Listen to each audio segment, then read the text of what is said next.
Of course, as soon as I show you guys that cryptocurrencies is taking a nosedive, all hell breaks loose in the world of oil. We'll get into that in a second. I just want you to see, I told you guys buy on the dip. Right now is a good time. Trust me when I'm telling you, right now is a great time to buy cryptocurrencies. This is just my opinion. I'm not a professional. I'm not a lawyer. I'm not a financial advisor. But right now, I'm telling you, and I'm going to show you why that's about to make a swing up, going up towards the opposite direction now. So cryptocurrencies were hitting lows. I lost 13% on mine, but I have a feeling it's going to come back overnight, and I'm going to show you why. But I just wanted to show you guys that cryptocurrency is on a rise. So before I continue on with the new news, so just a quick reminder that I have a group on Facebook that has the same name as my YouTube channel. The link is in the description. I encourage you to follow it. For those of you who want to buy cryptocurrencies, there is a link that you could click and follow, and it'll take you where you could buy cryptocurrencies. And if you follow the link, it'll give you $10 free worth of cryptocurrencies, okay?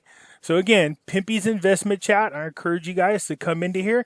In here, we have all kinds of news about the Iraqi dinar, the Vietnam dong, gold, silver, and cryptocurrencies, along with other investments. Okay, so real quick, I wanted to talk about Vietnam because Vietnam just recently had a meeting, more meetings, I should say, regarding banking relationships with the United States. Okay, so at this meeting, you can see here what was going on.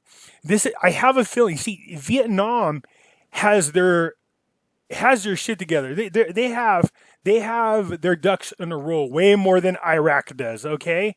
And so they don't have a problem with their government. It's not unstable. Their economy is pretty healthy, and things seem to be going pretty good there. The trade war with China benefited them, all right? But they are seeing a huge pressure against the Vietnam dong from the U.S. dollar. Now, I told you, one of the things that will help Vietnam, the VND, the Vietnam dong, to go up in value is if somehow the U.S. dollar starts losing power. And trust me, it is. And Dow futures right now, when the market opens, as it stands right now, it's already at negative 1,000. All right, so by the time we open up tomorrow, don't be surprised if we're not somewhere around the 24,000 mark. Okay, so if it wasn't the China trade war, tariff war that first hurt the economy, they signed a deal.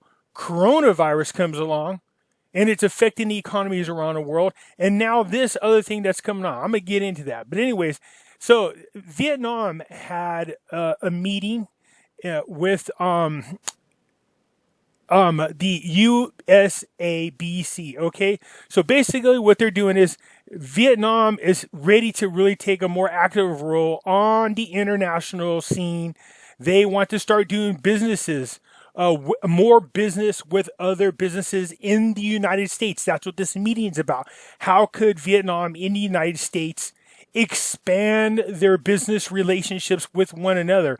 And so this article talks about it. The banks want to get involved. They want to start doing a lot more business between their country and ours. This is great news if you hold the Vietnam dong, because the stronger they get, the stronger the Vietnam dong becomes more valuable. We know April 6th coming up.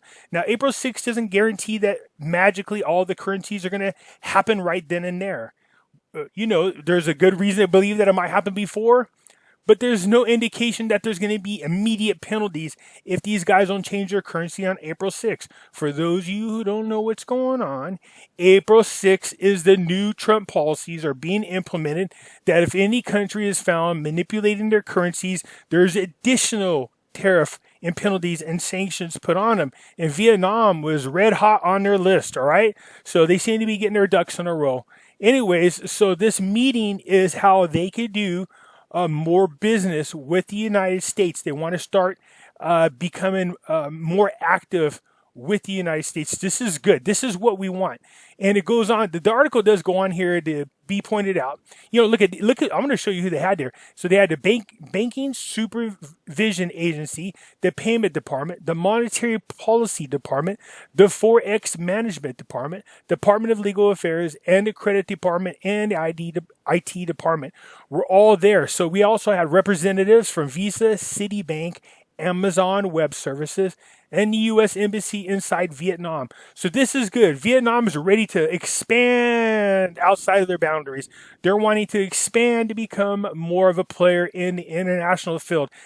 I don't know about you guys, smash the like button and put a comment in there that you agree that we're ready for them to go ahead and expand and get more out there in the international scene, because that would only increase the value of the Vietnam dong. So what happened since the last video I just made a little while ago? All hell broke loose.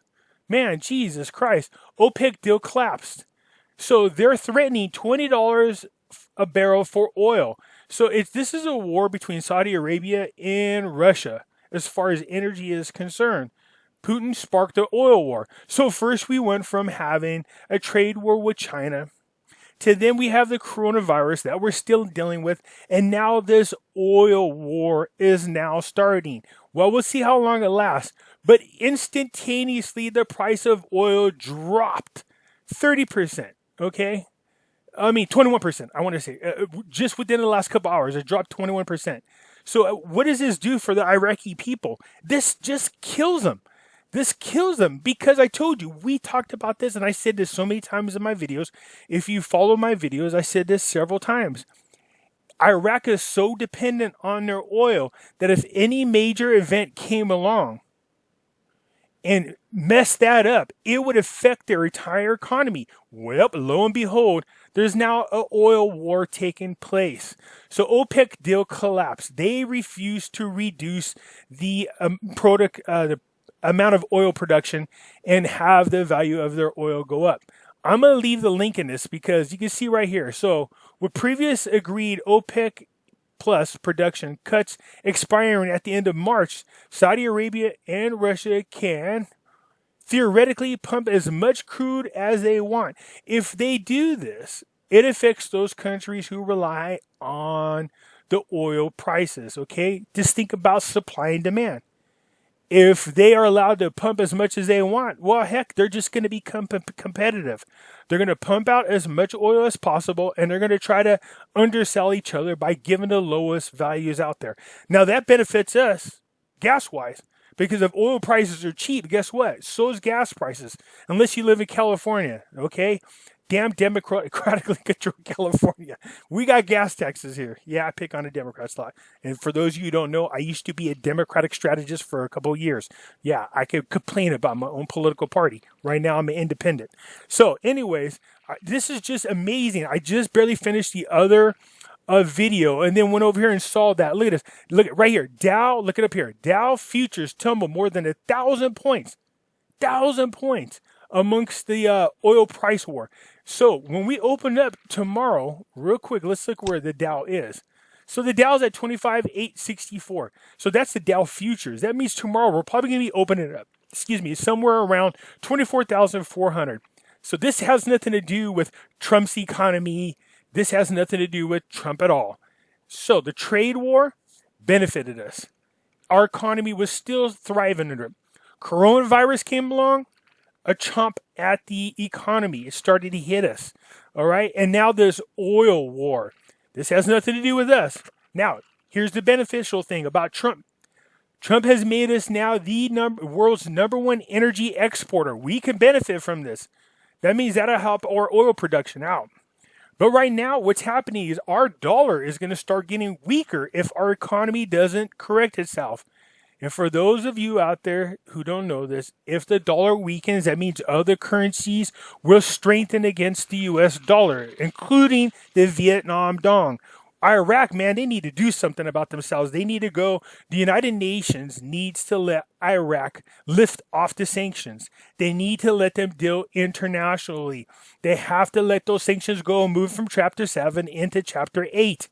All right? Smash the like button if you agree with that, because all that does is it allows them then to change the rate. I still think it's going to come out at around $1.34.